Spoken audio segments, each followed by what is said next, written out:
Namdev कबीरो त्रिलोचनो सदना San उतरै कहे रविदासो सुनहो रे संतहो हारे जियो ते सब सरै पाते साही भगत जना काओ दितियानो सिरे छातो सच्चा हारे बनाए सुल्तान खान करे खिन कीरे गरीब निवाज करे प्रभो मीरे कीड़ा थापे दे पाते साही लश्कर करे स्वाह।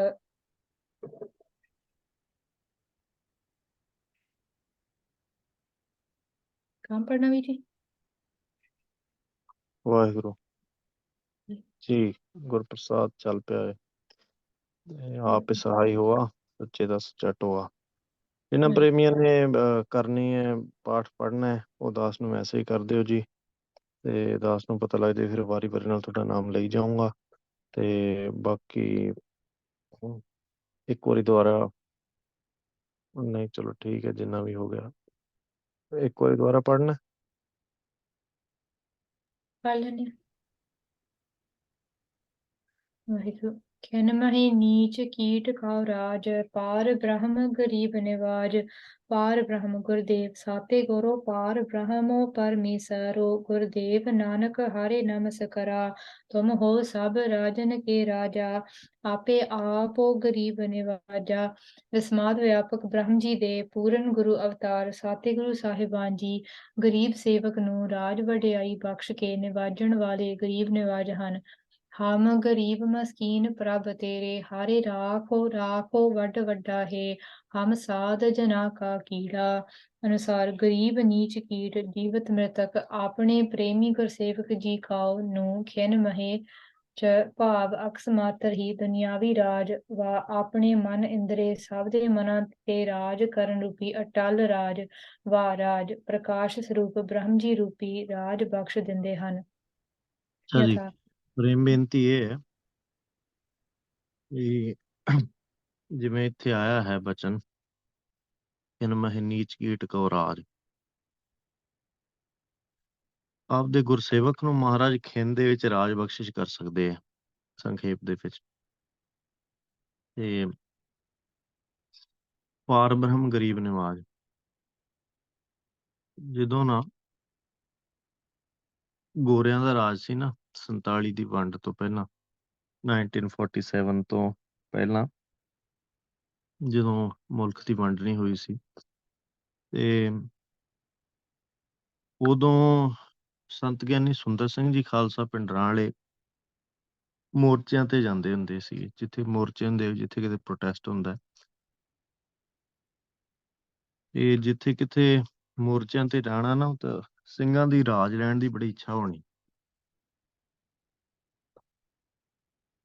ਵੀ ਸਾਨੂੰ ਮਹਾਰਾਜ ਰਾਜ ਮਿਲੂਗਾ ਅਸੀਂ ਮੋਰਚੇ ਲਾਉਣੇ ਆ ਤੇ ਮੋਰਚਿਆਂ 'ਚ ਹਾਜ਼ਰੀ ਵੀ ਵੱਧ ਤੋਂ ਵੱਧ ਭਰਨੀ ਤੇ ਸੰਤਾਂ ਨੇ ਜਿੱਥੇ ਜਿੱਥੇ ਜਾਣਾ ਇੱਕ ਤਾਂ ਉੱਥੇ ਭੀੜ ਜ਼ਿਆਦਾ ਹੁੰਦੀ ਸੀਗੀ ਭਾਵ ਸੰਗਤ ਜ਼ਿਆਦਾ ਹੁੰਦੀ ਸੀਗੀ ਜਿੱਥੇ ਜਿੱਥੇ ਮੋਰਚਾ ਲੱਗਦਾ ਸੀ ਕਿਉਂਕਿ ਆਪੇ ਹੀ ਸੰਗਤ ਜ਼ਿਆਦਾ ਹੁੰਦੀ ਤੇ ਸੰਤਾਂ ਦੇ ਜਾਣੇ ਕਰਕੇ ਨਾ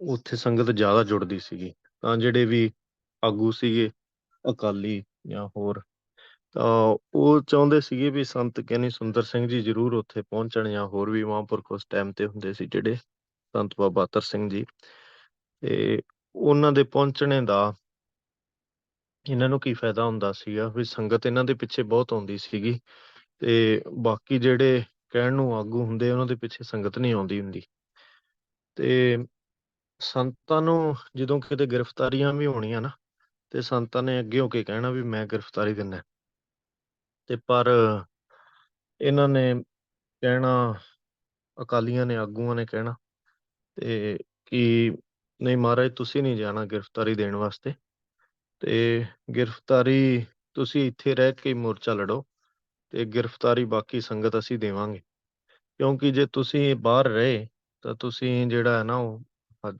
ਹਜ਼ਾਰਾਂ ਨੂੰ ਭੇਜ ਸਕਦੇ ਹੋ ਤੇ ਇਸ ਕਰਕੇ ਤੁਹਾਡਾ ਬਾਹਰ ਰਹਿਣਾ ਜ਼ਰੂਰੀ ਹੈ ਤੇ ਤੁਸੀਂ ਮਗਰੋਂ ਪੰਥ ਦੇ ਆਗੂ ਹੋ ਗੱਲ ਸੁਣਨਗੇ ਤੁਹਾਡੀ ਸਾਰੇ ਤਾਂ ਇਹ ਜਦੋਂ ਸਾਰਾ ਮਾਹੌਲ ਬਣਿਆ ਹੋਣਾ ਜਦੋਂ ਜਿੱਥੇ ਵੀ ਮੋਰਚਾ ਲੱਗਣਾ ਕੋਈ ਉੱਥੇ ਫਿਰ ਸੰਤਾਂ ਨੇ ਨਾ ਉੱਚੀ ਆਵਾਜ਼ ਦੇ ਵਿੱਚ ਇਹ ਧਾਰਨਾ ਪੜ੍ਹਨੀ, ਕੀਰਤਨ ਕਰਨਾ ਸੰਤਾਂ ਨੇ ਤੇ ਲੱਖਾਂ ਨੂੰ ਅੰਮ੍ਰਿਤ ਛਕਾਉਣਾ। ਤੇ ਅੰਮ੍ਰਿਤ ਛਕਾਉਣ ਦੀ ਇੰਨੀ ਗਿਣਤੀ ਦੱਸਦੇ ਆ ਵੀ ਵੱਡੇ ਸੰਤ ਕਹਿੰਦੇ ਆ ਵੀ ਕਥਾ ਦੇ ਵਿੱਚ ਰਿਕਾਰਡ ਹੈ ਬਚਨ ਵੀ ਉਹਨਾਂ ਦੇ ਕੋਲੇ ਡਾਇਰੀਆਂ ਦੇ ਉੱਤੇ ਗਿਣਤੀ ਲਿਖੀ ਹੁੰਦੀ ਸੀ ਅੰਮ੍ਰਿਤ ਸੰਚਾਰ ਜਿੱਥੇ ਹੋਣਾ ਨਾ, ਤਾਂ ਉਹ ਤਕਰੀਬਨ 10 ਕੁ ਲੱਖ ਦੀ ਗਿਣਤੀ ਉਹਨਾਂ ਦੇ ਕੋਲੇ ਹੋ ਗਈ ਸੀਗੀ ਵੀ ਇੰਨਾ ਜ਼ਿਆਦਾ ਅੰਮ੍ਰਿਤ ਸੰਚਾਰ ਕਰਦੇ ਸੀ ਜਾਂ ਅੰਮ੍ਰਿਤ ਛਕਾਉਂਦੇ ਹੁੰਦੇ ਸੀ। ਤੇ ਜਦੋਂ ਜਿੱਥੇ ਬਹੁਤ ਭਾਰੀ ਇਕੱਠ ਹੋਣਾ ਤੇ ਸਿੰਘਾਂ ਦੀ ਇੱਛਾ ਹੋਣੀ ਨਾ ਰਾਜ ਲੈਣ ਦੀ, ਉੱਥੇ ਵਾਪਸ ਆਈ ਇਹ ਗੱਲ, ਤਾਂ ਉੱਥੇ ਨਾ ਸੰਤਾਂ ਨੇ ਧਾਰਨਾ ਪੜ੍ਹਨੀ। ਕਹਿੰਦੇ ਵੀ ਤੁਹਾਨੂੰ ਪਤਾ ਹੈ ਰਾਜ ਕਿਵੇਂ ਮਿਲਦਾ ਹੈ? ਉਹਨਾਂ ਨੇ ਕਹਿਣਾ ਨਹੀਂ ਬਾਬਾ ਜੀ ਵੀ ਤੁਸੀਂ ਦੱਸੋ ਰਾਜ ਕਿਵੇਂ ਮਿਲਦਾ ਹੈ? ਤਾਂ ਉਹਨਾਂ ਨੇ ਕਹਿਣਾ ਵੀ ਰਾਮ ਜਪੋ ਜੀ ਐਸੇ ਐਸੇ, ਧਰੂ ਪ੍ਰਹਿਲਾਦ ਜਪਿਓ ਹਰ ਜੈਸੇ। ਤੇ ਇਉਂ ਕਰਕੇ ਨਾ ਇਹ ਜਿਹੜੀ ਧਾਰਨਾ ਹੈ ਰਾਮ ਜਪੋ ਜੀ ਐਸੇ ਐਸੇ, ਧਰੂ ਪ੍ਰਹਿਲਾਦ ਜਪਿਓ ਹਰ ਜੈਸੇ, ਇਹ ਬਹੁਤ ਜ਼ਿਆਦਾ ਉੱਚੀ ਉੱਚੀ ਆਵਾਜ਼ ਚ ਪੜਾਉਣੀ ਤੇ ਫਿਰ ਨਾਲ ਹੀ ਕਥਾ ਕਰਨੀ। ਕਹਿੰਦੇ ਵੀ ਜਦੋਂ ਭਗਤ ਧਰੂ ਜੀ ਛੋਟੇ ਸੀ ਨਾ, ਤਾਂ ਉਹਨਾਂ ਨੇ ਪੁੱਛਿਆ ਸੀ ਆਪਦੀ ਮਾਤਾ ਨੂੰ ਕਿਸ ਉਦਮ ਤੇ ਰਾਜ ਮਿਲੈ, ਸਤਰੂ ਤੇ ਸਭ ਹੋਵਨੇ ਮੀਤਾ। ਤਾਂ ਉਹਨਾਂ ਦੀ ਮਾਤਾ ਨੇ ਦੱਸਿਆ ਸੀ ਵੀ ਪਰਮੇਸ਼ਰ ਆਰਾਧੀਐ, ਜਿੱਦੂ ਹੋਈਐ ਪਤਿਤ ਪੁਨੀਤਾ। ਵੀ ਪਰਮੇਸ਼ਰ ਜੀ ਦੀ ਆਰਾਧਨਾ ਕਰੋ ਜਿੱਥੋਂ ਸਾਰਾ ਰਾਜ ਮਿਲਦਾ ਹੈ। ਤਾਂ ਇਉਂ ਸੰਤਾਂ ਨੇ, ਕਿਉਂਕਿ ਭਾਈ ਗੁਰਦਾਸ ਜੀ ਨੇ ਵੀ ਲਿਖਿਆ ਹੈ ਵੀ ਉਹਨਾਂ ਨੂੰ ਜਦੋਂ ਪਿਤਾ ਨੇ ਪਿਤਾ ਦੀ ਝੋਲੀ ਚੋਂ ਉਠਾ ਕੇ ਮਾਤਾ ਨੇ ਧੱਕੇ ਮਾਰਤਾ ਸੀਗਾ ਤੇ ਬਾਹਰ ਆਪਦੀ ਮਾਂ ਲੰਮੀ ਸਖੀ ਹੈ ਵੀ ਉਹਨਾਂ ਦੀ ਪਿਤਾ ਮਤਰੇਈ ਮਾਂ ਸੀਗੀ, ਮਤਰੇਈ ਮਾਂ ਕੋਲੇ ਜਦੋਂ ਪਿਤਾ ਦੀ ਝੋਲੀ 'ਚ ਜਾ ਕੇ ਬੈਠਣ ਲੱਗਿਆ ਨਾ, ਪਿਤਾ ਰਾਜਾ ਸੀ ਤੇ ਰਾਜਾ ਦੀ ਝੋਲੀ 'ਚ ਜਾ ਕੇ ਬੈਠਣ ਲੱਗਿਆ ਤੇ ਦੂਜੀ ਜਿਹੜੀ ਮਾਤਾ ਸੀਗੀ, ਰਾਜੇ ਦੀਆਂ ਕਈ ਰਾਣੀਆਂ ਹੁੰਦੀਆਂ ਨਾ, ਜਿਹੜੀ ਦੂਜੀ ਮਾਂ ਸੀਗੀ ਤੇ ਉਹ ਕਹਿੰਦੀ ਗੁੱਸੇ ਆਈ ਉਹਨੇ ਚੱਕ ਕੇ ਉੱਥੋਂ ਧੱਕਾ ਮਾਰਿਆ। ਤਾਂ ਕਹਿੰਦੀ ਵੀ ਜੇ ਇੱਥੇ ਰਾਜੇ ਦੀ ਕੋਈ ਝੋਲੀ 'ਚ ਬੈਠਣਾ ਸੀ ਤੇ ਮੇਰੀ ਕੁੱਖ 'ਚ ਜੰਮਣਾ ਸੀਗਾ। ਇਸ ਕਰਕੇ ਬੜਾ ਗੁੱਸੇ ਨਾਲ ਬੋਲੀ ਤੇ ਰਾਜਾ ਕੁਛ ਨਹੀਂ ਬੋਲ ਸਕਿਆ ਸੀਗਾ। ਤਾਂ ਫਿਰ ਜਦੋਂ ਭਗਤ ਜੀ ਗਏ, ਜਾ ਕੇ ਆਪਦੀ ਮਾਤਾ ਕੋਲ ਗਏ ਜਿਹੜੀ ਅਸਲੀ ਮਾਤਾ ਸੀਗੀ, ਉਹਨੂੰ ਜਾ ਕੇ ਕਹਿੰਦੇ ਆ ਵੀ ਇਹ ਵੀ ਤੂੰ ਰਾਣੀ ਹੈ ਕਿ ਮਾਤਾ, ਵੀ ਤੂੰ ਇਹ ਇੱਥੋਂ ਦੀ ਦਾਸੀ ਹੈ? ਤਾਂ ਇਹ ਕਹਿਣ ਲੱਗੇ ਵੀ ਉਹ ਕਹਿੰਦੀ ਵੀ ਮੈਂ ਜਨਮ ਤਾਂ ਭਲਾਂ ਦੀ ਮੈਂ ਜਨਮ ਤਾਂ ਮੇਰਾ ਵੀ ਮੈਂ ਭਗਤੀ ਨਹੀਂ ਕੀਤੀ ਤੇ ਇਸ ਕਰਕੇ ਮੇਰੇ ਕੰਮ ਜਿਹੜੇ ਆ ਵੀ ਉਹ ਦਾਸੀਆਂ ਵਾਲੇ ਹੀ ਹੈ, ਚਾਹੇ ਕਹਿਣ ਕਵਾਉਣ ਨੂੰ ਮੈਂ ਰਾਣੀ ਹੈ। ਤਾਂ ਇਸ ਕਰਕੇ ਫਿਰ ਜਦੋਂ ਭਗਤ ਜੀ ਨੇ ਪੁੱਛਿਆ ਵੀ ਕਿਸ ਉਦਮ ਤੇ ਰਾਜ ਮਿਲੈ, ਤੇ ਸਤਰੂ ਤੇ ਸਭ ਹੋਵਨ ਮੀਤਾ, ਤਾਂ ਪਰਮੇਸ਼ਰ ਆਰਾਧੀਐ ਜਿੱਦੂ ਹੋਈਐ ਪਤਿਤ ਪੁਨੀਤਾ। ਇਹ ਮਾਤਾ ਨੇ ਸ਼ੁਭ ਸਿੱਖਿਆ ਦਿੱਤੀ ਸੀ। ਇਹ ਸੁਣ ਕੇ ਤੇ ਭਗਤ ਧਰੂ ਜੀ ਭਗਤੀ ਕਰਨ ਚਲੇ ਗਏ ਸੀਗੇ। ਜਦੋਂ ਭਗਤੀ ਕਰਨ ਹਜੇ ਗਏ ਹੀ ਹੈ ਨਾ, ਹਜੇ ਭਗਤੀ ਆਰੰਭ ਹੀ ਕੀਤੀ ਸੀਗੀ, ਤੇ ਉਦੋਂ ਹੀ ਰਾਜਾ ਜਿਹੜਾ ਪਿੱਛੇ ਸੀਗਾ ਉਹਨੂੰ ਬੜਾ ਪਛਤਾਵਾ ਹੋਇਆ। ਤਾਂ ਉਹ ਕਹਿੰਦਾ ਵੀ ਮੈਂ ਭਗਤ ਧਰੂ ਜੀ ਨੂੰ ਵਾਪਸ ਲੈ ਕੇ ਆਉਣਾ ਹੈ। ਤਾਂ ਉਹਨੇ ਵਾਪਸ ਲੈਣ ਵਾਸਤੇ, ਮੈਨੂੰ ਯਾਦ ਨਹੀਂ ਆ ਪਾਇਆ ਸੀ ਜਾਂ ਕਿਸੇ ਨੂੰ ਭੇਜਿਆ ਸੀ, ਪਰ ਉਹ ਜਦੋਂ ਹਜੇ ਗਿਆ ਹੀ ਹੈ ਤੇ ਉਹ ਵਾਪਸ ਕਿਸੇ ਨੂੰ ਭੇਜਿਆ ਵੀ ਪਿੱਛੋਂ ਰਾਜੇ ਸੱਦਿਆ, ਅਬ ਚੱਲ ਰਾਜ ਕਰਹੁ ਨਿਤ ਨੀਤਾ, ਤਾਂ ਵੀ ਆ ਜਾ ਵੀ ਤੂੰ ਵਾਪਸ ਆ ਜਾ। ਤਾਂ ਫਿਰ ਧਰੂ ਦੀ ਵੰਸ਼ ਵਿਚਾਰਦੇ ਆ ਵੀ ਇਹ ਤਾਂ ਪਹਿਲਾਂ ਹੀ ਰਾਜ, ਹੁਣੇ ਹੀ ਤਾਂ ਭਗਤੀ ਸ਼ੁਰੂ ਕੀਤੀ ਹੈ ਤੇ ਪਹਿਲਾਂ ਹੀ ਰਾਜਾ ਰਾਜ ਦੇਣ ਨੂੰ ਤਿਆਰ ਹੋਇਆ ਹੈ ਤੇ ਹਜੇ ਪਤਾ ਨਹੀਂ ਕੀ ਪ੍ਰਾਪਤ ਹੋਣਾ ਹੈ। ਇਉਂ ਕਰਕੇ ਅਟਲ ਰਾਜ ਜਿਹੜਾ ਉਹਨਾਂ ਨੇ ਪ੍ਰਾਪਤ ਕੀਤਾ ਸੀਗਾ। ਤੇ ਇਉਂ ਸੰਤ ਫਿਰ ਜਦੋਂ ਵੀ ਜਿੱਥੇ ਜਾਂਦੇ ਨਾ, ਜਿਹਦੀ ਇੱਛਾ ਹੋਣੀ ਵੀ ਰਾਜ ਨਹੀਂ ਪ੍ਰਾਪਤ ਹੁੰਦਾ, ਸਾਨੂੰ ਕਿਵੇਂ ਰਾਜ ਪ੍ਰਾਪਤ ਹੋਵੇ ਵੰਡ ਤੋਂ ਪਹਿਲਾਂ, ਤਾਂ ਉਹਨਾਂ ਨੂੰ ਇਹ ਧਾਰਨਾ ਬੜੀ ਪੜ੍ਹਾਉਂਦੇ ਸੀ ਵੀ ਕਿਉਂਕਿ ਉਹਨਾਂ ਨੇ ਰਾਮ ਜਪਿਆ ਸੀ ਨਾ, ਰਾਮ ਜਪਾਓ ਜੀ ਐਸੇ ਐਸੇ, ਧਰੂ ਪ੍ਰਹਿਲਾਦ ਜਪਿਓ ਹਰਿ ਜੈਸੇ, ਵੀ ਮਹਾਰਾਜ ਦਾ ਨਾਮ ਜਪੋ ਫਿਰ ਤੁਹਾਨੂੰ ਰਾਜ ਪ੍ਰਾਪਤ ਹੋਣਾ ਹੈ। ਤਾਂ ਕਿਉਂਕਿ ਗੁਰੂ ਸਾਹਿਬ ਦੇ ਹੱਥ ਜਿਵੇਂ ਇੱਥੇ ਹੀ ਬਚਨ ਆਇਆ, ਖਿਨ ਮਹਿ ਨੀਚ ਕੀਟ ਕਉ ਰਾਜ, ਮਹਾਰਾਜ ਖਿਨ ਦੇ ਵਿੱਚ ਅਕਸ ਮਾਤਰ ਹੀ ਜਿਹੜਾ ਨਾ ਉਹ ਨੀਚ ਕੀਟ ਗਰੀਬ ਸੇਵਕ ਨੂੰ ਆਪਣੇ ਨੂੰ ਉਹਨੂੰ ਰਾਜ ਦੇ ਦਿੰਦੇ, ਦੁਨਿਆਵੀ ਰਾਜ, ਭਾਵ ਅਕਸ ਮਾਤਰ ਚ ਹੀ ਦੁਨਿਆਵੀ ਰਾਜ। ਵਾ ਅਕਸ ਮਾਤਰ ਹੁੰਦਾ ਹੈ ਵੀ ਜਿੰਨੇ ਚ ਸਮਝ ਲਓ ਆਪਾਂ ਅੱਖ ਝਮਕਦੇ ਹਾਂ, ਵੈਸੇ ਅਕਸ ਮਾਤਰ ਦਾ ਮਤਲਬ ਹੁੰਦਾ ਜਿੰਨੇ ਕੁ ਪਰਛਾਵਾਂ ਪੈਂਦਾ ਹੈ।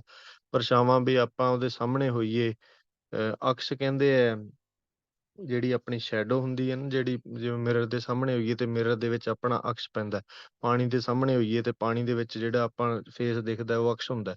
ਤਾਂ ਇਉਂ ਕਰਕੇ ਅਕਸ ਮਾਤਰ ਹੀ ਇਹਨੇ ਜਿੰਨੇ ਚੋਂ ਝੱਟ ਦਿਖ ਜਾਂਦਾ ਹੈ, ਤਾਂ ਉਹਨੇ ਚ ਹੀ ਆਪਾਂ ਨੂੰ ਮਹਾਰਾਜ ਰਾਜ, ਦੁਨਿਆਵੀ ਰਾਜ ਵਾ ਆਪਣੇ ਮਨ ਇੰਦਰੇ ਸਭ ਦੇ ਮਨਾਂ ਤੇ ਰਾਜ ਕਰਨ ਰੂਪੀ ਅਟਲ ਰਾਜ, ਇੱਕ ਆਪਦੇ ਮਨ ਤੇ ਰਾਜ ਕਰਨਾ ਹੈ, ਇੱਕ ਸਭ ਦੇ ਮਨਾਂ ਇੰਦਰੀਆਂ ਤੇ ਰਾਜ ਕਰਨਾ। ਇਹ ਵੀ ਨਾਲ ਦਾਸ ਬੇਨਤੀ ਕਰ ਦੇਵੇ, ਜਿਵੇਂ ਸੰਤ ਮੋਰਚਿਆਂ 'ਚ ਜਾਂਦੇ ਹੁੰਦੇ ਸੀ ਨਾ, ਤੇ ਇਹ ਵੀ ਵੱਡੇ ਸੰਤਾਂ ਦੀ ਕਥਾ ਜ਼ਿਕਰ ਆਉਂਦਾ ਵੀ ਉਦੋਂ ਸੰਤ ਗਿਆਨੀ ਸੁੰਦਰ ਸਿੰਘ ਜੀ ਨੇ ਜਦੋਂ ਕਿਤੇ ਮੋਰਚੇ 'ਚ ਗੱਲ ਹੋਣੀ ਨਾ, ਕੋਈ ਮੀਟਿੰਗ ਹੋਣੀ, ਤੇ ਸੰਤਾਂ ਦੇ ਇੰਨਾ ਜ਼ਿਆਦਾ ਜਪ ਤਪ ਸੀਗਾ ਵੀ ਸੰਤਾਂ ਨੇ ਵੱਡੇ ਵੱਡੇ ਲੀਡਰਾਂ ਤੋਂ ਜੇ ਕੋਈ ਗੱਲ ਮਨਾਉਣੀ ਹੁੰਦੀ ਨਾ, ਤੇ ਉਹ ਬਾਹਾਂ ਖੜੀਆਂ ਕਰਾ ਲੈਂਦੇ ਸੀ ਆਪਦੇ ਬਲ ਦੇ ਨਾਲ, ਆਪਦੀ ਆਤਮਿਕ ਸ਼ਕਤੀ ਦੇ ਬਲ ਦੇ ਨਾਲ ਉਹਨਾਂ ਦੀਆਂ ਸਹਿਮਤੀ 'ਚ ਬਾਹਾਂ ਖੜੀਆਂ ਕਰਵਾ ਲੈਂਦੇ ਹੁੰਦੇ ਸੀਗੇ। ਤਾਂ ਕਿਉਂਕਿ ਸਭ ਦੇ ਮਨਾਂ ਤੇ ਰਾਜ ਹੁੰਦਾ ਹੈ, ਸਭ ਦੇ ਮਨਾਂ ਤੇ ਕਾਬੂ ਹੁੰਦਾ ਹੈ। ਤੇ ਸੰਤਾਂ ਨੂੰ ਕਹਿਣ ਲੱਗੇ ਕੋਈ ਪ੍ਰੇਮੀ, ਮੈਨੂੰ ਯਾਦ ਨਹੀਂ, ਵੱਡੇ ਸੰਤਾਂ ਨੂੰ ਪੁੱਛਦਾ ਸੀ ਕਿ ਸੰਤ ਗਿਆਨੀ ਸੁੰਦਰ ਸਿੰਘ ਜੀ ਨੂੰ ਪੁੱਛਦਾ ਸੀ, ਤਾਂ ਉਹ ਪੁੱਛਣ ਲੱਗਿਆ ਵੀ ਮਹਾਰਾਜ ਜੇ ਤੁਸੀਂ ਕਥਾ ਕਰਦੇ ਹੋ ਤੇ ਉਦੋਂ ਸਾਰੇ ਦੇ ਸਾਰੇ ਬੰਦੇ ਬੱਝੇ ਕਿਉਂ ਰਹਿੰਦੇ ਹੈ? ਇਸ ਤਰ੍ਹਾਂ ਜੇ ਤੁਸੀਂ ਕਥਾ ਕਰਦੇ ਹੋ, ਕਥਾ ਤਾਂ ਅਸੀਂ ਵੀ ਕਰਦੇ ਹਾਂ, ਪਰ ਉਦੋਂ ਇੰਨਾ ਖੰਡਾਅ ਬਣ ਜਾਂਦਾ ਹੈ। ਤਾਂ ਉਦੋਂ ਸੰਤਾਂ ਨੇ ਕਿਹਾ ਸੀ ਵੀ ਇਹ ਸਾਰਿਆਂ ਦੇ ਮਨ ਨਾ ਅਸੀਂ ਆਪਦੀ ਮੁੱਠੀ 'ਚ ਲੈ ਲੈਂਦੇ ਹਾਂ। ਤਾਂ ਇਉਂ ਜਿਹੜਾ ਹੈ ਨਾ, ਗੁਰਮੁਖਾਂ ਦੇ ਅੰਦਰ ਇਹ ਵੀ ਬਲ ਹੁੰਦਾ ਹੈ। ਜਿਵੇਂ ਤੁਸੀਂ ਦੇਖਿਆ ਹੀ ਹੋਊਗਾ, ਜਿਹਦੇ ਵੀ ਉਹ ਮਹਾਂਪੁਰਖਾਂ ਕੋਲ ਜਾ ਕੇ ਜਿਹੜਾ ਮਨ ਖੜ ਜਾਂਦਾ ਹੈ, ਤਾਂ ਇਉਂ ਸਭ ਦੇ ਮਨ ਵੀ ਉਹ ਕਾਬੂ ਕਰਕੇ ਤਾਂ ਫਿਰ ਜਿਵੇਂ ਚਾਹੁਣ ਉਵੇਂ ਗੱਲ ਮਨਾ ਵੀ ਸਕਦੇ ਹੁੰਦੇ ਆ। ਇਹ ਵੀ ਸ਼ਕਤ ਮਹਾਰਾਜ ਨੇ ਦਿੱਤੀ ਹੁੰਦੀ ਹੈ ਉਹਨਾਂ ਨੂੰ। ਤਾਂ ਆਪਦੇ ਮਨ ਤੇ ਤਾਂ ਰਾਜ ਹੁੰਦਾ ਹੀ ਹੈ, ਆਪਣੇ ਮਨ ਇੰਦਰੇ ਤੇ ਸਭ ਦੇ ਮਨਾਂ ਤੇ ਰਾਜ ਕਰਨ ਰੂਪੀ ਅਟਲ ਰਾਜ। ਇਹ ਵੀ ਮਹਾਰਾਜ ਬਖਸ਼ਿਸ਼ ਕਹਿੰਦੇ ਵਾ। ਰਾਜ ਦਾ ਦੂਜਾ ਅਰਥ ਪ੍ਰਕਾਸ਼। ਰਾਜ ਜਿੱਥੇ ਰਾਜ ਦੁਨਿਆਵੀ ਹੁੰਦਾ ਹੈ, ਦੂਜਾ ਰਾਜ ਦਾ ਅਰਥ ਹੁੰਦਾ ਪ੍ਰਕਾਸ਼ ਸਰੂਪ ਬ੍ਰਹਮ ਜੀ ਰੂਪੀ। ਰਾਜ ਦਾ ਅਰਥ ਪ੍ਰਕਾਸ਼ ਹੀ ਹੁੰਦਾ ਸਿੱਧਾ, ਤੇ ਪ੍ਰਕਾਸ਼ ਹੀ ਪ੍ਰਕਾਸ਼ ਭਾਵ ਅਕਾਲ ਪੁਰਖ ਪਰਮੇਸ਼ਰ ਰਾਜ ਬਖਸ਼ ਦਿੰਦੇ ਹਨ। ਹਾਂਜੀ, ਇੱਥੋਂ ਤਾਈਂ ਜੇ ਕਿਸੇ ਨੂੰ ਕੁਛ ਨਹੀਂ ਸਮਝ ਆਇਆ ਤਾਂ ਦੱਸੋ ਜੀ, ਦਾਸ ਕੁਛ ਰਿਪੀਟ ਕਰੂਗਾ।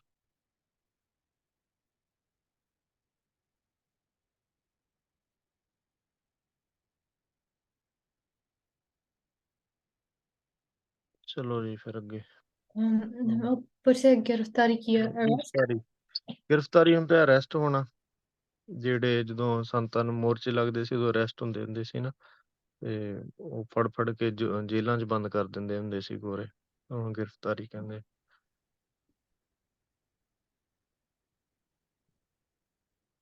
ਹਾਂਜੀ, ਜਿਸ ਨੂੰ ਬਖਸ਼ੇ ਸਿਫਤ ਸਾਲਾਹ यथा ਨਾਮ जिसनु ਪਾਤਸ਼ਾਹੀ बख्शे, ਫਤਿਹ ਸਾਹ। ਹਾਂਜੀ, जिसनु बख्शे सिफत सालाह, नानक पाते साही पाते साहो।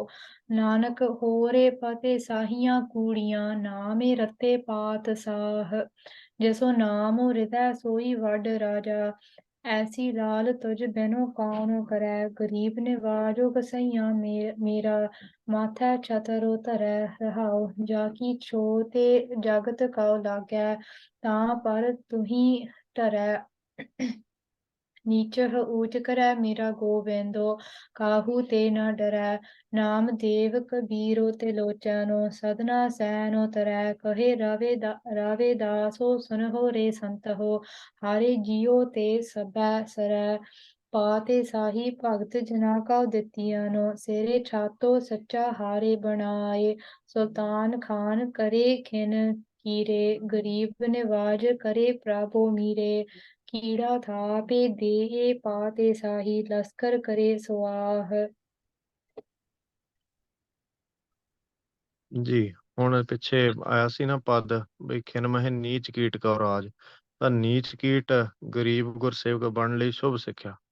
ਇਹ ਨੀਚ ਕੀਟ ਕਿਵੇਂ ਬਣੀਦਾ ਹੈ, ਨੀਚ ਕੀਟ ਦੇ ਕੀ ਅਰਥ ਨੇ, ਹੁਣ ਆਪ ਜੀ ਫਰਮਾਉਂਦੇ ਅੱਗੇ। ਤੇ ਕੋਈ ਪ੍ਰੇਮੀ ਹੋਰ ਪੜ੍ਹੋ। ਗੁਰਨੀਤ ਸਿੰਘ ਜੀ ਆਪ ਜੀ ਕਰੋ ਸ਼ੁਰੂ। ਹੋਰ ਕਿਸੇ ਵੀ ਪ੍ਰੇਮੀ ਦਾ ਦਾਸ ਨੂੰ ਮੈਸੇਜ ਨਹੀਂ ਆਇਆ, ਜੇ ਕਿਸੇ ਨੇ ਪੜ੍ਹਨਾ ਜ਼ਰੂਰ ਦੱਸੋ ਜੀ। ਨੀਚ ਕੀਟ ਗਰੀਬ ਗੁਰਸੇਵਕ ਬਣਨ ਲਈ ਸ਼ੁਭ ਸਿੱਖਿਆ। ਵਾਹੋ ਵਾਹੋ ਸੱਚੇ ਪਾਤਸ਼ਾਹ, ਤੂੰ ਸੱਚੀ ਨਾਈ। ਵਾਹਿਗੁਰੂ ਗੁਰੂ ਜੀ ਆਪਣੇ ਨੀਚ ਕੀਟ ਸੇਵਕ ਤੋਂ ਸਭ ਕੁਝ ਕੁਰਬਾਨ ਕਰਦੇ ਹਨ।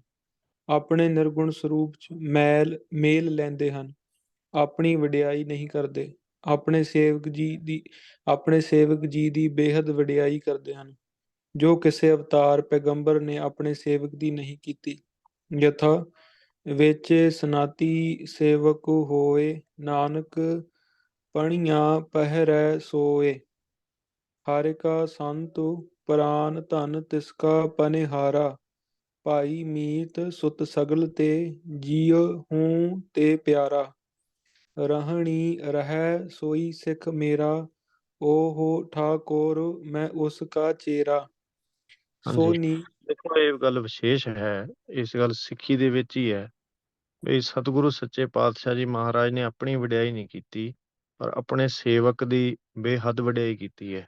ਗੁਰਬਾਣੀ ਦੇ ਵਿੱਚ ਵੀ ਇੱਥੇ ਬਚਨ ਯਥਾਰਥ ਹੁੰਦਾ ਵੀ ਜਿਵੇਂ ਜੋ ਕਿਸੇ ਅਵਤਾਰ ਪੈਗੰਬਰ ਨੇ ਆਪਣੇ ਸੇਵਕ ਦੀ ਨਹੀਂ ਕੀਤੀ, ਅੱਜ ਤਾਈਂ ਕਿਸੇ ਹੋਰ ਪੈਗੰਬਰ ਨੇ। ਪੈਗੰਬਰ ਹੁੰਦਾ ਹੈ ਮੈਸੇਂਜਰ, ਜਿਹੜੇ ਅੱਡ ਅੱਡ ਮੈਸੇਂਜਰ ਆਏ ਆ, ਜਿਵੇਂ ਮੁਹੰਮਦ ਸਾਹਿਬ ਆਏ ਨੇ, ਜਾਂ ਹੋਰ ਮੂਸਾ ਜੀ ਨੇ, ਜਾਂ ਜਿੰਨੇ ਵੀ ਪੈਗੰਬਰ ਹੋਏ।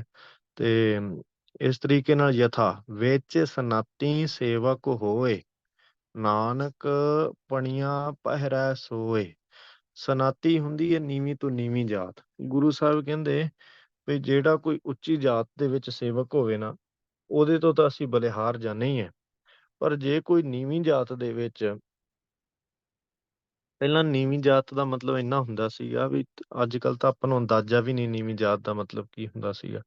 ਜਿਹੜੇ ਕਿਤੇ ਹਜੇ ਉੱਧਰ ਰਹੇ ਨੇ ਇੰਡੀਆ ਦੇ ਵਿੱਚ ਜਾ ਕੇ, ਜੰਪਲ ਹੋਏ, ਜੰਪਲ ਨੇ ਇੱਥੋਂ ਦੇ, ਉਹਨਾਂ ਨੇ ਸਾਰਾ ਦੇਖਿਆ। ਅੱਡ ਅੱਡ ਸਟੇਟਾਂ ਦੇ ਵਿੱਚ ਤਾਂ ਜ਼ਿਆਦਾ ਹੀ ਹੈ, ਤੇ ਜਿਵੇਂ ਕਈ ਕਈ ਸਟੇਟਾਂ 'ਚ ਬਹੁਤ ਜ਼ਿਆਦਾ ਹੈ, ਕਈਆਂ ਦੇ ਵਿੱਚ ਘੱਟ ਹੈ, ਅੱਡ ਅੱਡ ਫਰਕ ਹੈ।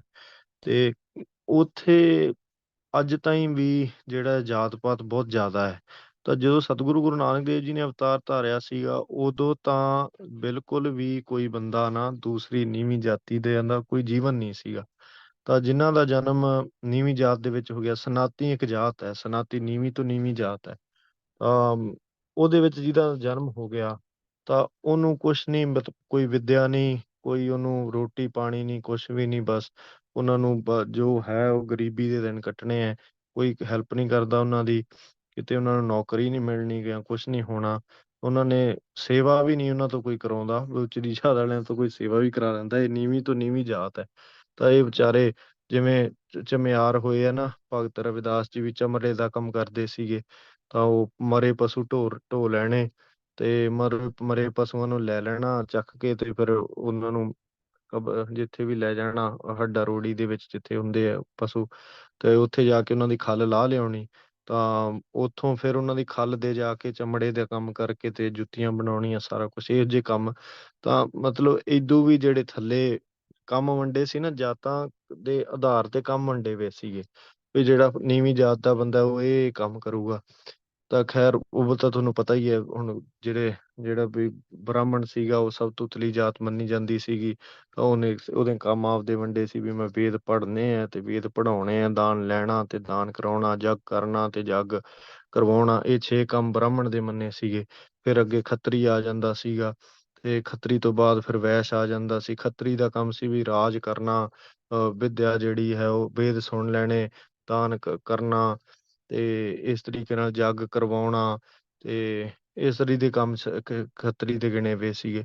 ਤਾਂ ਫਿਰ ਉਹ ਦੂਜਿਆਂ ਨੂੰ ਵੇਦ ਸੁਣਨ ਦਾ ਕੋਈ ਅਧਿਕਾਰ ਨਹੀਂ ਸੀ। ਜਿਹੜੇ ਤੀਜੀ ਜਾਤ 'ਚ ਆ ਜਾਂਦੇ ਸੀ, ਵੈਸ਼ ਤੇ ਸ਼ੂਦਰ, ਉਹਨਾਂ ਨੂੰ ਤਾਂ ਇੰਨਾ ਮਾੜਾ ਸਮਝਿਆ ਜਾਂਦਾ ਸੀ ਵੀ ਜੇ ਕੋਈ ਵੇਦ ਸੁਣ ਵੀ ਲਵੇ ਨਾ, ਵੇਦ ਦਾ ਅਰਥ ਕੀ ਹੈ ਵੀ ਧਾਰਮਿਕ ਸਿੱਖਿਆ ਉਹਨਾਂ ਵਾਸਤੇ ਬਣੀ ਨਹੀਂ ਸੀਗੀ। ਤਾਂ ਵੇਦ, ਕਿਉਂਕਿ ਉਹ ਵੇਦ ਸੁਣਨਗੇ ਤਾਂ ਕੋਈ ਧਾਰਮਿਕ ਸਿੱਖਿਆ ਉਹਨਾਂ ਨੂੰ ਪ੍ਰਾਪਤ ਹੋਣੀ ਸੀ, ਕੋਈ ਹੋਰ ਤਾਂ ਸੋਰਸ ਹੈ ਹੀ ਨਹੀਂ ਸੀ। ਤੇ ਜੇ ਨੀਵੀਂ ਜਾਤ ਦਾ ਕੋਈ ਇੱਛਾ ਵੀ ਕਰਦਾ ਨਾ ਵੇਦ ਸੁਣਨ ਦੀ, ਜਾਂ ਕੋਈ ਕਿਸੇ ਤਰੀਕੇ ਕੋਈ ਲੰਘਦਾ ਟੱਪਦਾ ਹੀ ਸੁਣ ਜਾਂਦਾ, ਤਾਂ ਉਹਦੇ ਕੰਨ ਦੇ ਵਿੱਚ ਸਿੱਕਾ ਢਾਲ ਕੇ ਪਾ ਦਿੱਤਾ ਜਾਂਦਾ ਸੀਗਾ। ਸਿੱਕਾ ਢਾਲ ਕੇ ਪਾਉਣਾ ਹੁੰਦਾ ਵੀ ਸਿੱਕਾ ਜਿਹੜਾ ਹੈ ਨਾ, ਉਹ ਕੋਇਨ ਹੁੰਦਾ ਹੈ, ਉਹ ਸੋਲਿਡ ਹੁੰਦਾ ਹੈ। ਉਹਨੂੰ ਪਹਿਲਾਂ ਮੈਲਟ ਕਰ ਲੈਣਾ, ਮੈਲਟ ਕਰਕੇ ਕੰਨ ਦੇ ਵਿੱਚ ਪਾ ਦੇਣਾ ਵੀ ਅੱਜ ਤੋਂ ਬਾਅਦ ਤੇਰਾ ਕੰਨ ਹੀ ਨਾ ਚੱਲੇ, ਵੀ ਜਿਹੜਾ ਤੂੰ ਵੇਦ ਸੁਣਿਆ ਨਾ, ਤੂੰ ਕਿਉਂ ਸੁਣਿਆ। ਤਾਂ ਇਹੋ ਜਿਹੀ ਸਜ਼ਾ ਦੇਣੀ ਵੀ ਅੱਗੇ ਤੋਂ ਬੰਦਾ ਕੋਈ ਵੇਦ ਨਾ ਸੁਣ ਸਕੇ। ਤਾਂ ਜਿਹੜੇ ਬੰਦੇ ਵਾਸਤੇ ਧਾਰਮਿਕ ਕੋਈ ਹੈ ਹੀ ਨਹੀਂ ਸੀਗੀ, ਕੋਈ ਜ਼ਿੰਦਗੀ ਜਿਹੜਾ ਨਰਕ ਤੋਂ ਵੀ ਨੀਵੀਂ ਸੀਗੀ, ਤਾਂ ਉਹਨਾਂ ਨੂੰ ਕਹੋ ਵੀ ਨੀਵੀਂ ਜਾਤ ਦਾ ਹੁੰਦਾ ਸੀ, ਸਨਾਤੀ ਹੁੰਦੇ ਸੀਗੇ ਨੀਵੀਂ ਜਾਤ ਦੇ। ਤਾਂ ਇਉਂ ਮਹਾਰਾਜ ਕਹਿੰਦੇ ਆ। ਪਰ ਜਿਵੇਂ ਉੱਤਰੀ ਜਾਤ ਦੇ ਵਿੱਚ ਤਾਂ ਕੋਈ ਸੇਵਕ ਹੋ ਹੀ ਸਕਦਾ ਹੈ ਨਾ, ਤਾਂ ਕਿਉਂਕਿ ਉਹਦੇ ਲਈ ਤਾਂ ਰਿਸੋਰਸ ਵੀ ਹੁੰਦੇ ਸੀਗੇ ਸਾਰੇ।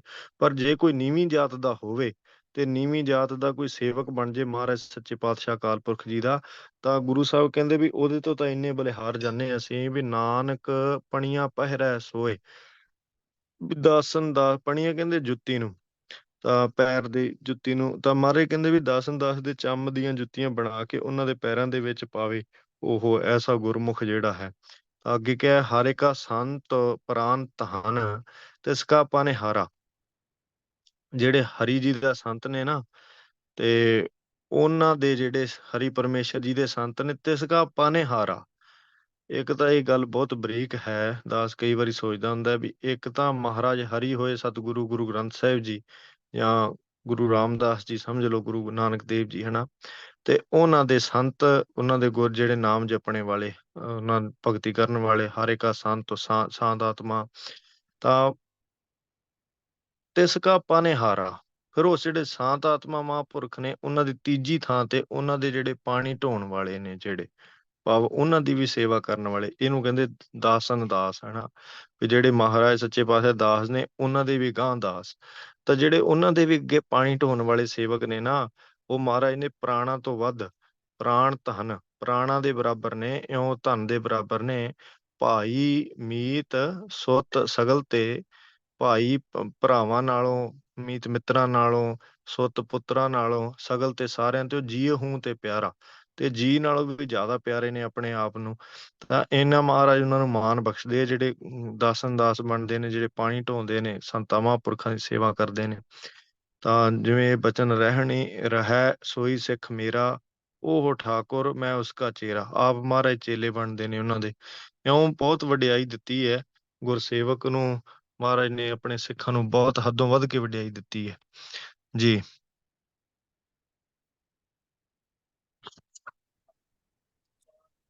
ਸੋ ਨੀਚ ਕੀਟ ਗਰੀਬ ਗੁਰਸੇਵਕ ਬਣਨ ਦੇ ਅਸੰਖ ਲਾਹੇ ਹਨ। ਵਿਹਲਾ ਬੈਠ ਕੇ ਆਪਣੀ ਦੇਹ ਦੀ ਸੇਵਾ ਕਰਾਉਣ ਵਾਲਾ ਬਿਮਾਰ, ਸੇਵਾ ਕਰਨ ਵਾਲਾ ਤੰਦਰੁਸਤ ਰਹਿੰਦਾ ਹੈ।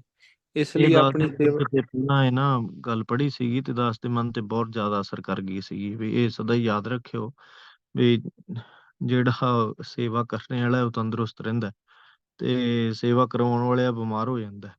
ਤਾਂ ਇਉਂ ਮਹਾਂਪੁਰਖ ਹੁਣ ਤਾਂ ਹੀ ਸਾਰੇ ਸੇਵਾ ਆਪ ਹੱਥੀਂ ਕਰਦੇ ਰਹੇ ਹੈ। ਤਾਂ ਜਿਹੜਾ ਆਪਦੀ ਬਹਿ ਕੇ ਪੂਜਾ ਕਰਾਉਣ ਲੱਗ ਜਾਏ ਨਾ, ਵੀ ਮੈਂ ਮਹਾਂਪੁਰਖ ਹਾਂ, ਇਹ ਮੈਨੂੰ ਪੂਜੋ, ਮੈਨੂੰ ਮੱਥੇ ਟੇਕੋ, ਉਹਦਾ ਬੇੜਾ ਸਮਝ ਲਓ ਗਰਕ ਗਿਆ। ਤਾਂ ਉਹ ਗੱਲ ਵੱਖਰੀ ਹੈ ਵੀ ਜਦੋਂ ਸਰੀਰ ਕਰਕੇ ਕੋਈ, ਜਿਵੇਂ ਹੈ ਤੁਸੀਂ ਸਮਝਦੇ ਹੋ ਵੀ ਮਹਾਂਪੁਰਖਾਂ ਦੀ ਨਹੀਂ ਸਰੀਰ 'ਚ ਸਮਰੱਥਾ ਰਹੀ, ਤਾਂ ਉਹ ਗੱਲ ਹੋਰ ਹੁੰਦੀ ਹੈ। ਤੇ ਪਰ ਵੈਸੇ ਹੀ ਜਦੋਂ ਕਈਆਂ ਦੀ ਆਦਤ ਹੁੰਦੀ ਵੈਸੇ ਹੀ ਕਰਾਉਣ ਲੱਗ ਜਾਣੀ, ਤਾਂ ਉਹ ਠੀਕ ਨਹੀਂ। ਉਹ ਗੱਲ ਗੁਰਮਤਿ ਅਨੁਸਾਰ ਬਿਲਕੁਲ ਗਲਤ ਹੈ। ਹਾਂਜੀ। ਤਾਂ ਸਦਾ ਹੀ ਜਿਹਨੇ ਪ੍ਰੇਮੀ ਹੈ, ਉਹ ਕੋਈ ਆਪਣੀ ਸੇਵਾ ਨਾ ਕਰਾਵੇ, ਆਪ ਸੇਵਾ ਕਰੇ ਸਦਾ ਜੀ। ਕਿਉਂ ਭਾਵਨਾ ਰਵੇ ਨਾ, ਸਾਰਿਆਂ ਦੇ ਮਨ ਦੇ ਵਿੱਚ ਰਵੇ ਭਾਵਨਾ ਬਈ ਅਸੀਂ ਸੇਵਾ ਕਰਨੀ ਹੈ, ਤਾਂ ਫਿਰ ਹੀ ਪੰਥ ਅੱਗੇ ਵੱਧਦਾ। ਜੇ ਹੁਣ ਇੱਕ ਜਿਵੇਂ ਕਹਾਵਤ ਹੈ ਨਾ, ਮਹਾਂਪੁਰਖ ਸੁਣਾਉਂਦੇ ਹੁੰਦੇ ਆ ਵੀ ਜੇ ਸਾਰੇ ਇਉਂ ਹੋ ਜਾਣ ਵੀ ਮੈਂ ਵੱਡਾ ਖਾਲਸਾ ਹੈ, ਮੈਂ ਵੱਡਾ ਖਾਲਸਾ ਹੈ, ਤਾਂ ਹਮੈ ਖਾਲਸਾ ਤੁਮੈ ਖਾਲਸਾ, ਤੇ ਕੌਣ ਪਿਲਾਵੇ ਪਾਣੀ। ਫਿਰ ਪਾਣੀ ਕੌਣ ਪਿਆਊਗਾ? ਉਹ ਕਹੂਗਾ ਮੈਂ ਵੱਡਾ ਖਾਲਸਾ ਹੈ, ਮੈਂ ਖੁਦ ਖੁਦਾ ਹੈ। ਦੂਜਾ ਕਹੂਗਾ ਮੈਂ ਖੁਦ ਖੁਦਾ ਹੈ। ਤਾਂ ਦੋਨੇ ਹੀ ਖਾਲਸੇ ਹੋ ਗਏ, ਤੇ ਪਾਣੀ ਕਿਹੜਾ ਪਿਆਊਗਾ ਉਹਨਾਂ ਦੋਵਾਂ ਨੂੰ? ਦੋਵੇਂ ਤਿਹਾਏ ਮਰ ਜਾਣਗੇ, ਸੇਵਾ ਕੌਣ ਕਰੂਗਾ ਉਹਨਾਂ ਦੀ? ਤਾਂ ਇਉਂ ਗੱਲ ਹੈ ਵੀ ਸਗੋਂ ਹੀ ਦੋਵਾਂ ਦੇ ਭਾਵਨਾ ਹੋਣੀ ਚਾਹੀਦੀ ਹੈ ਵੀ ਮੈਂ ਸੇਵਾ ਕਰਨੀ ਹੈ। ਤਾਂ ਉਹਦੇ ਨਾਲ ਹੀ ਫਿਰ ਗੁਰਸਿੱਖੀ ਪਰਪੱਕ ਰਹਿੰਦੀ ਹੈ ਹਿਰਦੇ ਦੇ ਵਿੱਚ। ਤਾਂ ਫਿਰ ਦੋਵੇਂ ਉਹ ਕਹੂਗਾ ਮੈਂ ਤੇਰੇ, ਤੂੰ ਬੈਠ ਜੀ, ਬੈਠੋ ਜੀ ਤੁਸੀਂ, ਮੈਂ ਤੁਹਾਡੇ ਲਈ ਜਲ ਲੈ ਕੇ ਆਉਣਾ। ਦੂਜਾ ਕਹੂ ਤੁਸੀਂ ਬੈਠੋ ਜੀ, ਮੈਂ ਤੁਹਾਡੇ ਲਈ ਜਲ ਲੈ ਕੇ ਆਉਣਾ ਜੀ।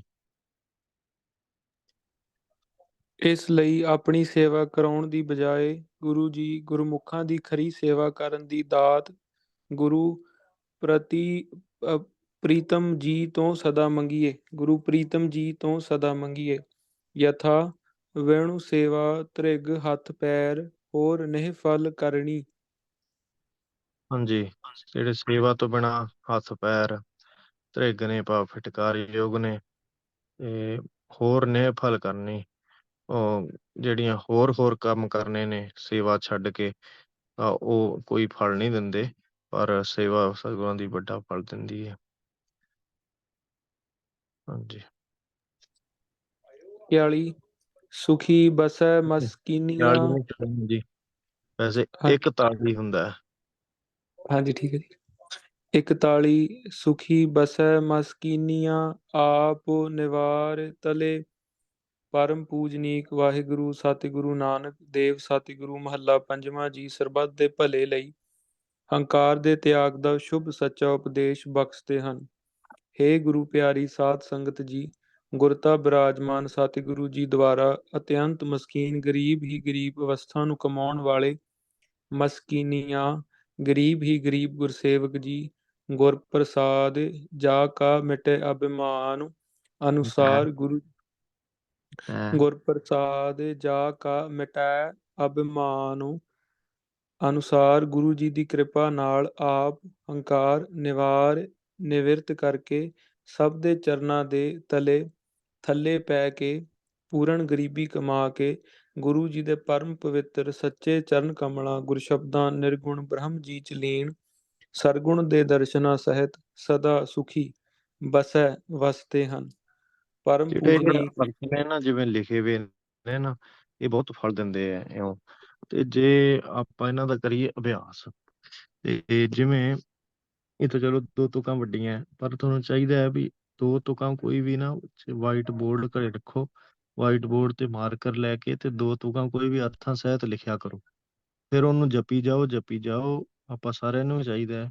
ਤੇ ਫਿਰ ਉਹ ਅਰਥਾਂ ਦਾ ਦੋ ਤੁਕਾਂ ਦਾ ਟੈਸਟ ਦਿਓ ਕਾਪੀ ਦੇ ਉੱਤੇ, ਫਿਰ ਐਨ ਜਮਾਂ ਜਦੋਂ ਉਤਲੀ ਲਾਈਨ ਤੋਂ ਲੈ ਕੇ ਥੱਲੇ ਤਾਈਂ ਰੱਟਾ ਵੱਜੇ।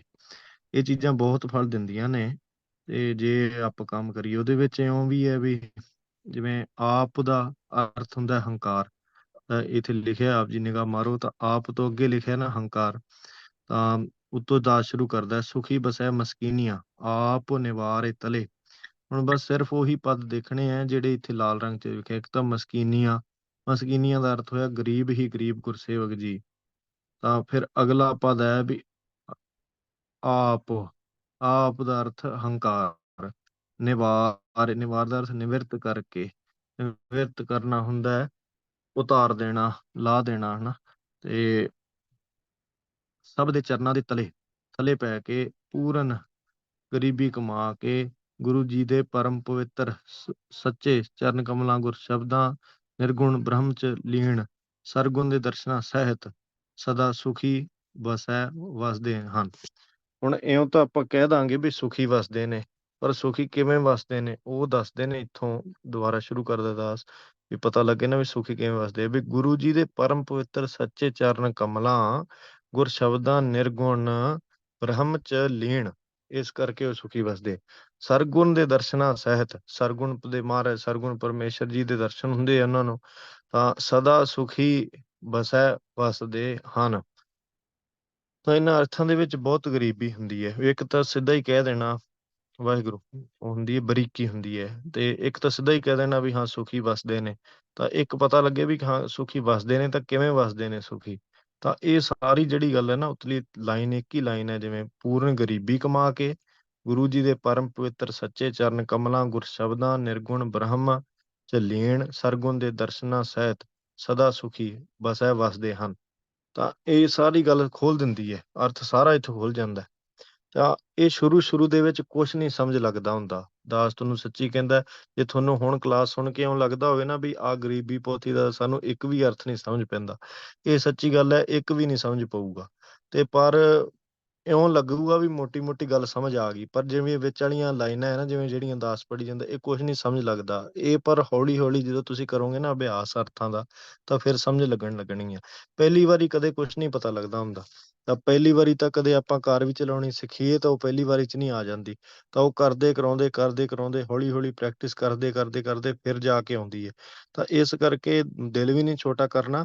ਤੇ ਇਹ ਤਾਂ ਜਿਵੇਂ ਜਿਵੇਂ ਤੁਸੀਂ ਕਰੀ ਜਾਓਗੇ ਤਾਂ ਸ਼ੁਰੂਆਤ ਹੈ। ਪਹਿਲੀ ਵਾਰੀ ਤੁਸੀਂ ਪੋਥੀ ਪੜ੍ਹ ਰਹੇ ਹੋ, ਦਾਸ ਨੂੰ 5 ਵਾਰੀ ਜਦੋਂ ਤੱਕ ਪੋਥੀ ਨਹੀਂ ਸੁਣੀ ਸੀ ਉਹਨਾਂ ਚਿਰ ਕੁਛ ਵੀ ਨਹੀਂ ਪਤਾ ਲੱਗਿਆ ਸੀ। 5ਵੀਂ ਵਾਰੀ ਜਾ ਕੇ ਪਤਾ ਲੱਗਣ ਲੱਗਿਆ ਸੀ ਵੀ ਅੱਛਾ ਆਹ ਗੱਲਾਂ ਸੀ।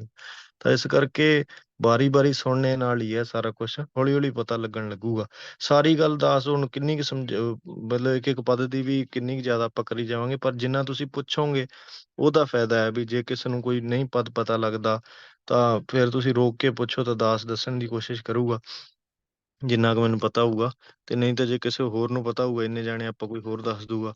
ਤੇ ਇਸ ਕਰਕੇ ਆਪ ਜੀ ਦੇ ਪੁੱਛਣ ਤੇ ਵੀ ਹੈ ਬਹੁਤੀ ਗੱਲ, ਪਰ ਤੁਸੀਂ ਪੁੱਛਦੇ ਹੀ ਨਹੀਂਗੇ। ਤੇ ਨਾ ਕੋਈ ਪੜ੍ਹ ਕੇ ਰਾਜੀ ਹੈ, ਨਾ ਕੋਈ ਪੁੱਛ ਕੇ ਰਾਜੀ ਹੈ। ਤੇ ਪਰ ਜਿੰਨਾ ਤੁਸੀਂ ਪੁੱਛੋਗੇ ਓਨਾ ਹੀ ਤੁਹਾਨੂੰ ਜ਼ਿਆਦਾ ਫਾਇਦਾ ਹੈ। ਹਾਂਜੀ, ਵਸਦੇ ਹਨ ਤੋਂ ਅੱਗੇ। ਪਰਮ ਪੂਜਨੀਕ ਵਾਹਿਗੁਰੂ ਸਤਿਗੁਰੂ ਮਹੱਲਾ ਪੰਜਵਾਂ ਜੀ। ਸਰਬੱਤ ਦੇ ਭਲੇ ਲਈ ਉਬਲਦੀ ਦੇਗ 'ਚ ਬੈਠ ਕੇ ਮਸਕੀਨੀਆਂ ਅਵਸਥਾ ਆਪ ਕਮਾ ਕੇ ਮਸਕੀਨੀਆਂ ਅਵਸਥਾ ਅੱਗੇ ਸਦਾ ਲਈ ਬਖਸ਼ ਰਹੇ ਹਨ। ਯਥਾ ਪਵਹੁ ਚਰਣਾ ਤਾਲੇ ਉਪਰੇ ਆਵਹੁ ਐਸੀ ਸੇਵ ਕਮਾਵਹੁ। ਆਪਸ ਤੇ ਉਪਰੇ ਸਭ ਜਾਣੋ ਤਉ ਦਰਗਹ ਸੋਖ ਪਾਵਹੁ। ਨਿਹ ਚਾਲੂ ਸੱਚ ਖੁਦਾਏ ਏਕ ਖੁਦਾਏ ਬੰਦਾ ਅਬਿਨਾਸੀ। ਸੰਤਹ ਚਰਨ ਮਾਥਾ ਮੇਰੋ ਪਾਉਤ ਅਨਿਕ ਬਾਰ ਸੰਤਹ ਡੰਡੌਤ। ਸੰਤਹ ਚਰਨ ਧੋਏ ਧੋਏ ਪੀਵਾ ਸੰਤਹ ਦਰਸ ਪੇਖ ਭੇਖ ਜੀਵਾ। ਤੇਰੇ ਦਾਸ ਕੀ ਹੋਵਾਂ ਧੂਰੇ ਨਾਨਕ ਕੀ ਪ੍ਰਭ ਸਰਦਾ ਪੂਰੇ। ਸਰਬ ਕੀ ਰੇਣ ਹੋ ਵੀਜੈ ਆਪ ਮਿਟਾਏ ਮਿਲੀਜੈ। ਆਪ ਮਿਟਾਏ ਮਿਲੀਜੈ। ਹਮ ਅਪਰਾਧੀ ਨਿਰਗੁਣਿਆਰੇ ਨਾ ਕਿਛੁ ਸੇਵਾ ਨਾ ਕਰ ਮਾਰੇ। ਸਤ ਗੁਰ ਕੇ ਚਰਨ ਧੋਏ ਧੋਏ ਪੀਵਾ ਗੁਰ ਨਾਨਕ ਜਾਪੇ ਜਾਪੇ ਸਦ ਜੀਵਾ। ਪ੍ਰਭ ਜੀ ਮੋਹਿ ਕਵਨ ਅਨਾਥ ਵਿਚਾਰਾ ਕਵਨ ਮੂਲ ਤੇ ਮਾਨੁਖ ਕਰਿਆ ਇਹੋ ਪ੍ਰਤਾਪ ਤੁਹਾਰਾ।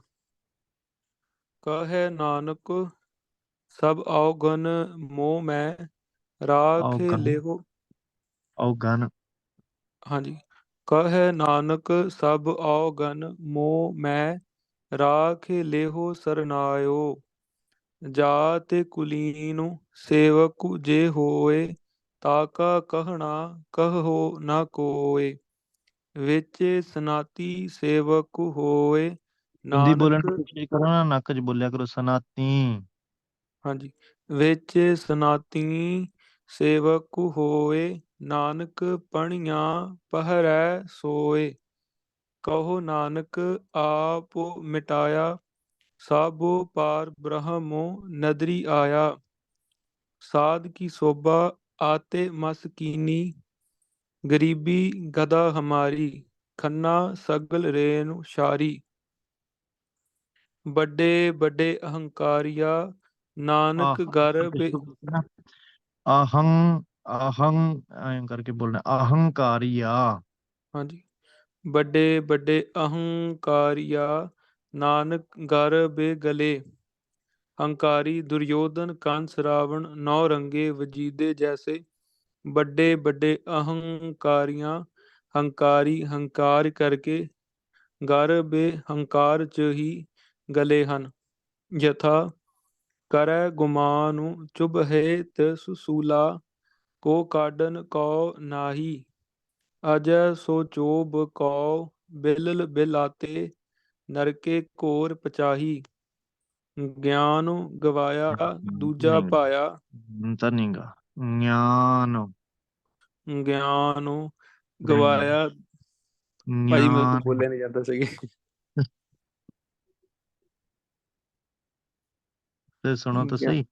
ਹਾਂਜੀ। ਗਿਆਨ ਦੁਬਾਰਾ ਬੋਲਿਓ ਜੀ ਇੱਕ ਵਾਰ। ਗਿਆਨ ਗਿਆਨ ਨਹੀਂ ਗਿਆਨ ਨਹੀਂ ਗਿਆਨ ਗਿਆਨ ਕੁਛ ਠੀਕ ਹੈ। ਹਾਂਜੀ ਗਿਆਨ ਗਿਆਨ ਗਿਆਨ ਗਵਾਇਆ ਦੂਜਾ ਪਾਇਆ ਗਰ ਬੇ ਗਲੇ ਨਾਲ ਬੇਖੋ ਭਾਇਆ। ਖਾਇਆ। ਬਾਕੀ ਇੱਕ ਵੀ ਤਾਂ ਨਹੀਂ ਗਲਤ ਕਰਦੇ ਨੇ ਭਾਇਆ ਭੱਬੇ ਨਾਲ। ਹਾਂਜੀ। ਦੂਜਾ ਪਾਇਆ ਨਹੀਂ ਦੂਜਾ ਉੱਤੋਂ ਪਾਇਆ ਗਿਆਨ ਗਵਾਇਆ। ਗਿਆਨ ਗਵਾਇਆ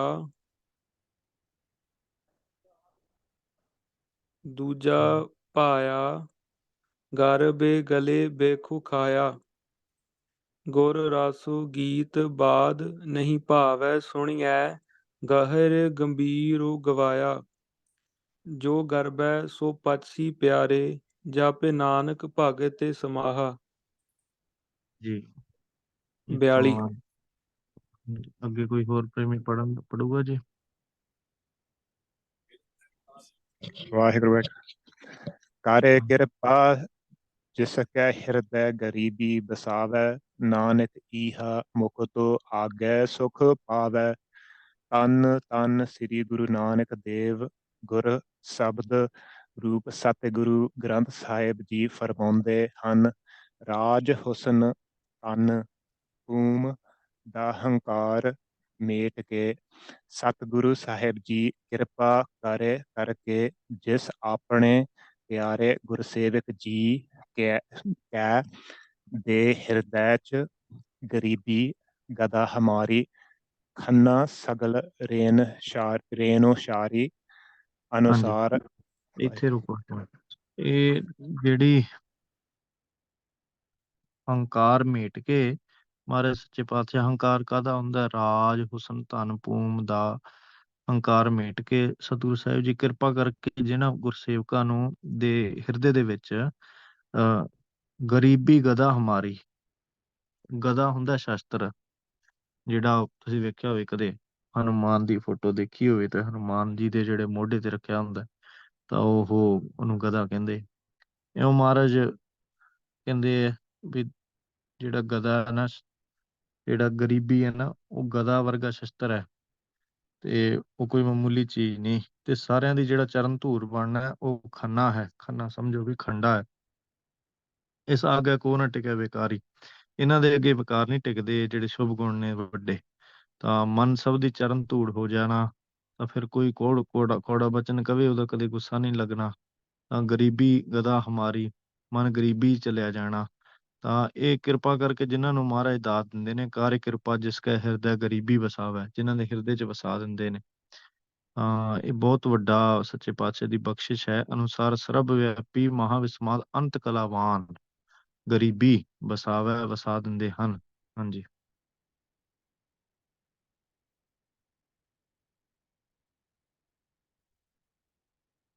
ਹੋਰ ਇੱਕ ਮੈਸੇਜ ਆਇਆ ਜੀ।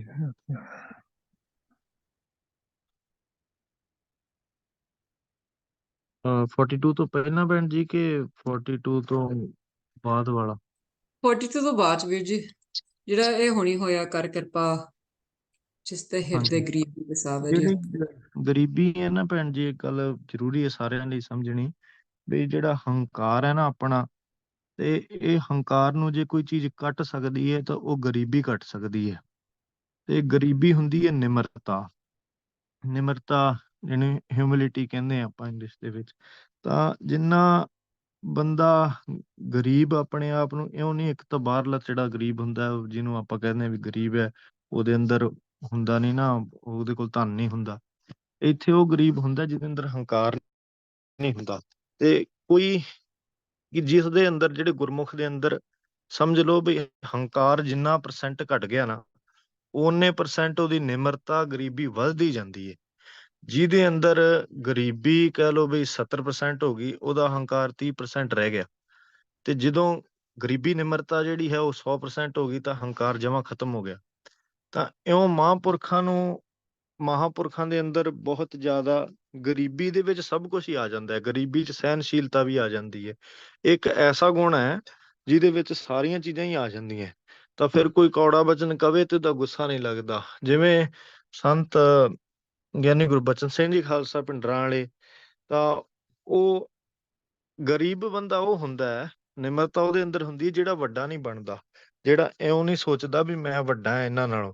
ਤਾਂ ਉਹ ਕਦੇ ਸੰਤ ਉਸਤਾਦ ਨਹੀਂ ਬਣੇ, ਕਿ ਚਾਹੇ ਸਾਰਿਆਂ ਨੂੰ ਵਿੱਦਿਆ ਪੜ੍ਹਾਉਂਦੇ ਸੀਗੇ, ਤਾਂ ਪਰ ਵਿੱਦਿਆ ਪੜ੍ਹਾ ਕੇ ਵੀ ਸਿੰਘਾਂ ਨੂੰ ਜਾਣਨਾ ਵੀ ਸਿੰਘ ਜਿੰਨੇ ਵਿੱਦਿਆ ਪੜ੍ਹਦੇ ਨੇ ਨਾ, ਇਹ ਸਾਰੇ ਗੁਰੂ ਸਾਹਿਬ ਦਾ ਰੂਪ ਨੇ। ਤਾਂ ਗੁਰੂ ਸਾਹਿਬ ਦਾ ਰੂਪ ਜਾ ਕੇ ਸਿੰਘਾਂ ਦਾ ਸਤਿਕਾਰ ਕਰਨਾ ਸਾਰਿਆਂ ਦਾ। ਤਾਂ ਜਿਵੇਂ ਕਿਤੋਂ ਗੱਲ ਵੀ ਹੋਣੀ ਤਾਂ ਸੰਤਾਂ ਨੇ ਕਹਿਣਾ ਵੀ ਤੁਸੀਂ ਸਾਰੇ ਕਿਰਪਾ ਕਰਕੇ ਦਾਸ ਨੂੰ ਸੰਗਤ ਬਖਸ਼ਦੇ ਹੋ, ਇੰਨਾ ਚਿਕਰ ਨਾਲ ਸੰਗਤ ਬਖਸ਼ੀ ਹੈ ਤੁਸੀਂ, ਤਾਂ ਇਸ ਕਰਕੇ ਮੇਰਾ ਤੁਸੀਂ ਉਧਾਰ ਕੀਤਾ ਹੈ। ਤਾਂ ਉਹ ਸੱਚੀਆਂ ਗੱਲਾਂ ਕਹਿੰਦੇ ਹੁੰਦੇ ਸੀ। ਇਉਂ ਨਹੀਂ ਸਮਝਦੇ ਸੀ ਵੀ ਮੇਰੇ ਕਰਕੇ ਇਹਨਾਂ ਨੂੰ ਸੰਗਤ ਪ੍ਰਾਪਤ ਹੈ। ਉਹ ਇਉਂ ਸੋਚਦੇ ਸੀ ਵੀ ਸਿੰਘਾਂ ਕਰਕੇ, ਜਿਹੜੇ ਇੰਨੇ ਸਿੰਘ ਪਹਿਰੇ 'ਚ ਸਦਾ ਰਹਿੰਦੇ, ਇੰਨੇ ਸਿੰਘ ਵਿੱਦਿਆ ਪੜ੍ਹਦੇ, ਇਹਨਾਂ ਕਰਕੇ ਮੈਨੂੰ ਸੰਗਤ ਪ੍ਰਾਪਤ ਹੈ।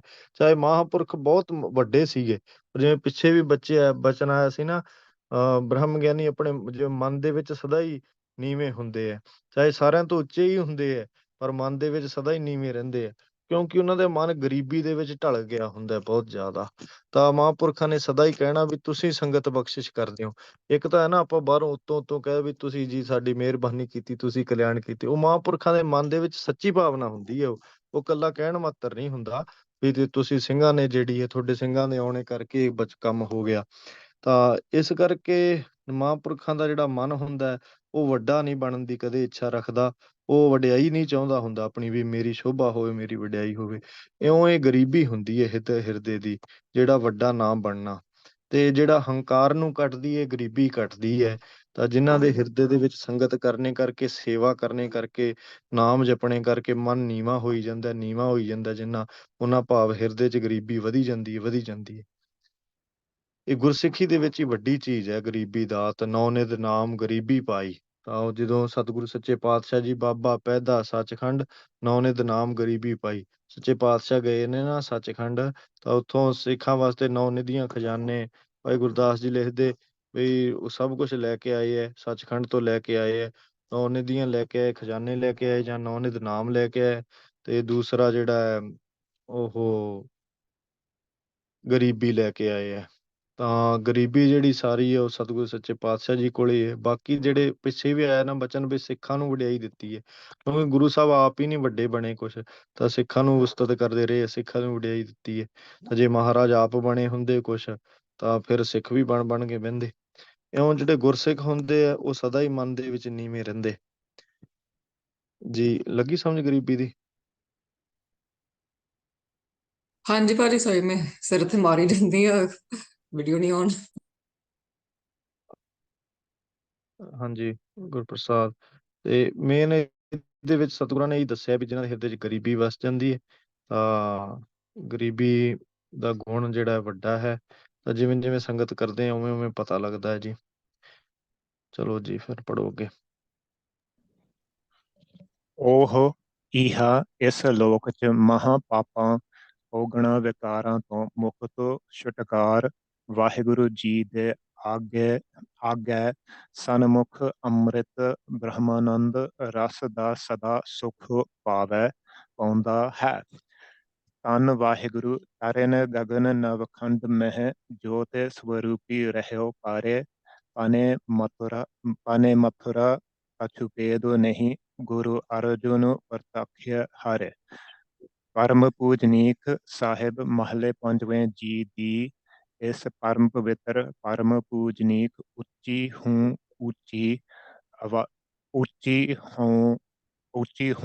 ਉੱਚੀ ਅਵਸਥਾ 'ਚ ਵਸਮਾਦ ਲੀਨਤਾ ਹੈ। ਪ੍ਰਭ ਕੈ ਸਿਮਰਨ ਅਨਹਦ ਚੁਨਕਾਰ ਸੁਖ ਪ੍ਰਭ ਸਿਮਰਨ ਕਾ ਅੰਤੁ ਨ ਪਾਰ। ਗੁਰਮੁਖੇ ਰੋਮੇ ਰੋਮੇ ਹਰਿ ਧਿਆਵੈ ਸਿਮਰੈ ਧਰਤੀ ਅਰ ਆਕਾਸਾ। ਸਿਮਰਹਿ ਚੰਦ ਸੂਰਜ ਗੁਣ ਤਾਸਾ ਪੌਣ ਪਾਣੀ ਬੈਸੰਤਰ ਸਿਮਰੈ ਸਗਲ ਉਪਾਰਜਣਾ। ਆਪ ਹਾਂਜੀ ਅਤਿਅੰਤ ਇੱਥੋਂ ਤਾਈਂ ਉੱਤੇ ਕਰੋ ਥੋੜਾ ਜਿਹਾ ਜੀ।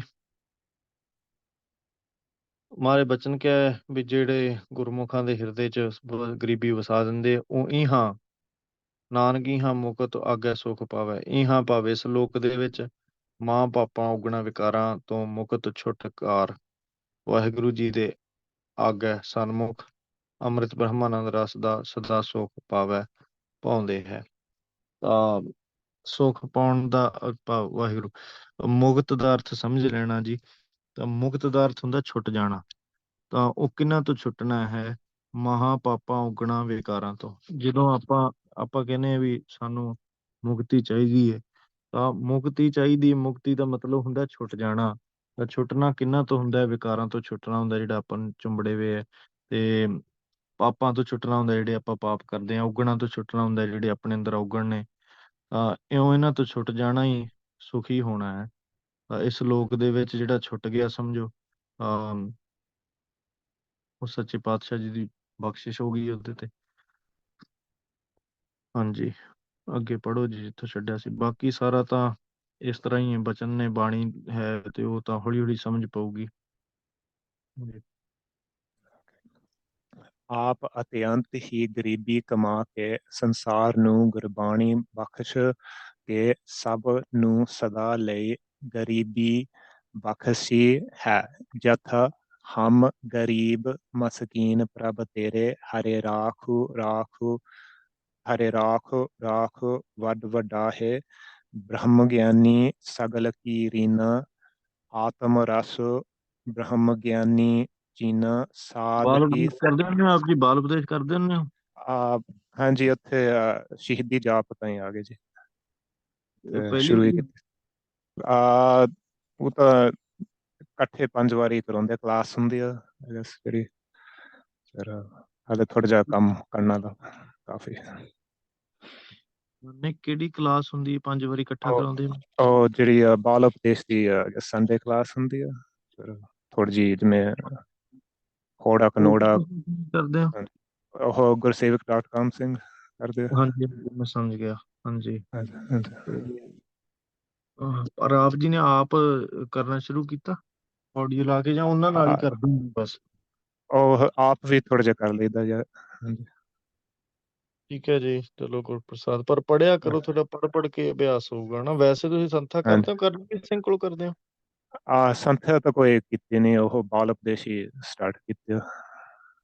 ਹਾਂਜੀ, ਤੇ ਪਰ ਤੁਸੀਂ ਸੰਥਾ ਵੀ ਆਰੰਭ ਕਰੋ, ਫਿਰ ਹੌਲੀ ਹੌਲੀ ਅਭਿਆਸ ਮਿਹਨਤ ਕਰੋਗੇ ਤਾਂ ਫਿਰ ਸਹੀ ਹੋ ਜਾਊਗਾ ਨਾ। ਓਕੇ ਜੀ। ਹਾਂਜੀ। ਦਾਸ ਨੂੰ ਮੈਸੇਜ ਕਰਿਓ ਬਾਅਦ ਚ, ਜਿਵੇਂ ਆਪ ਜੀ ਦਾ ਸਕੈਜੂਲ ਹੁੰਦਾ, ਫਿਰ ਆਪਾਂ ਹੌਲੀ ਹੌਲੀ ਕੋਈ ਨਾ ਕੋਈ ਕੱਢ ਲਾਂਗੇ ਹੱਲ। ਓਕੇ ਜੀ। ਜੀ ਪੜ੍ਹੋ ਫਿਰ ਅੱਗੇ, ਆ ਪੈਰਾਗ੍ਰਾਫ ਪੂਰਾ ਕਰ ਦੋ, ਫਿਰ ਕਰੀਏ ਸਮਾਪਤੀ। ਓਕੇ ਜੀ। ਕਿੱਥੇ ਸੀ? ਆਤਮ ਰਸ ਬ੍ਰਹਮ ਗਿਆਨੀ ਚੀਨਾ, ਸਾਧ ਕੀ ਸੋਭਾ ਅਤੇ ਮਸਕੀਨੀ, ਸੰਤ ਵਡਾਈ ਹਰੇ ਜਸ ਚੀਨੀ।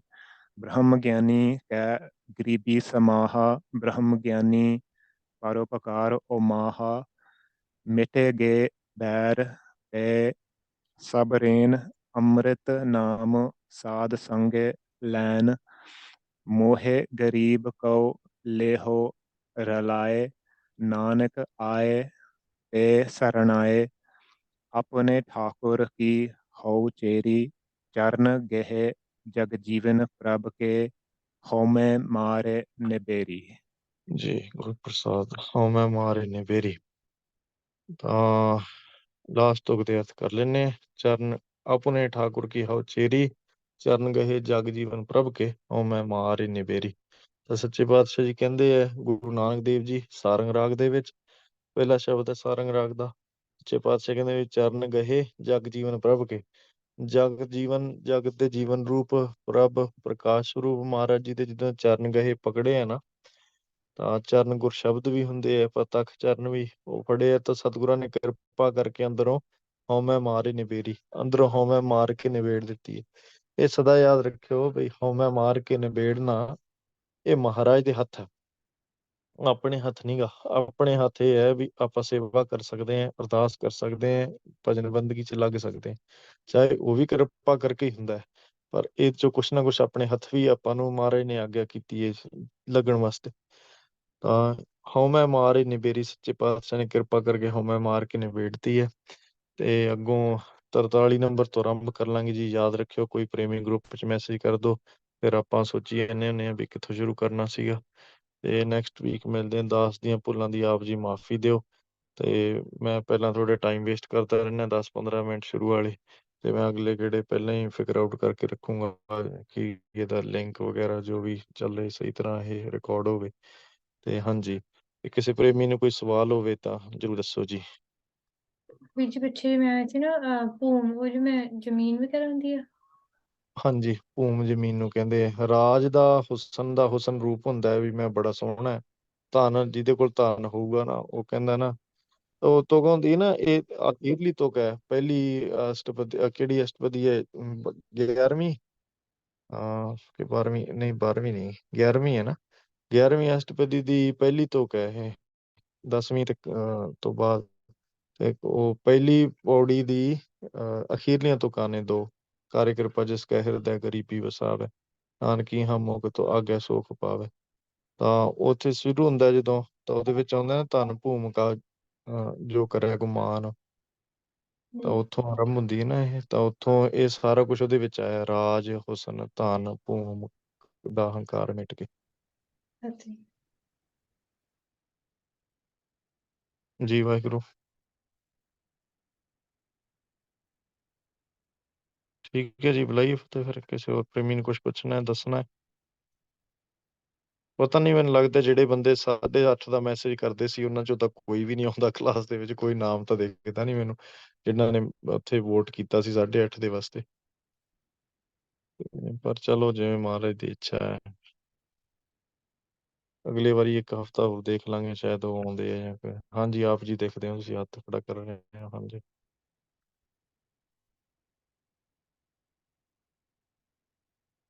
ਠੀਕ ਹੈ ਜੀ, ਗੁਰੂ ਸਾਹਿਬ ਦਾ ਨਾਮ ਲਈਏ ਫਿਰ ਤੇ ਬੁਲਾਈਏ। ਧੰਨ ਗੁਰੂ ਨਾਨਕ ਦੇਵ ਸਾਹਿਬ ਜੀ, ਧੰਨ ਗੁਰੂ ਅੰਗਦ ਦੇਵ ਸਾਹਿਬ ਜੀ, ਧੰਨ ਗੁਰੂ ਅਮਰਦਾਸ ਸਾਹਿਬ ਜੀ,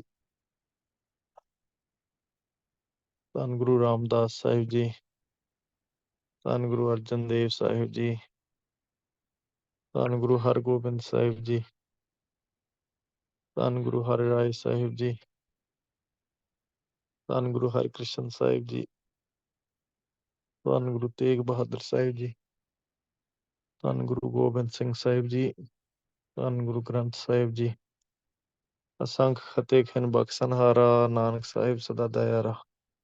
ਸਦਾ ਸਦਾ ਇਹੋ ਭੁੱਲਣਹਾਰੋ, ਨਾਨਕ ਰੱਖਣਹਾਰੋ ਪਾਰ। ਵਾਹਿਗੁਰੂ ਜੀ ਕਾ ਖਾਲਸਾ, ਵਾਹਿਗੁਰੂ ਜੀ ਕੀ ਫਤਿਹ।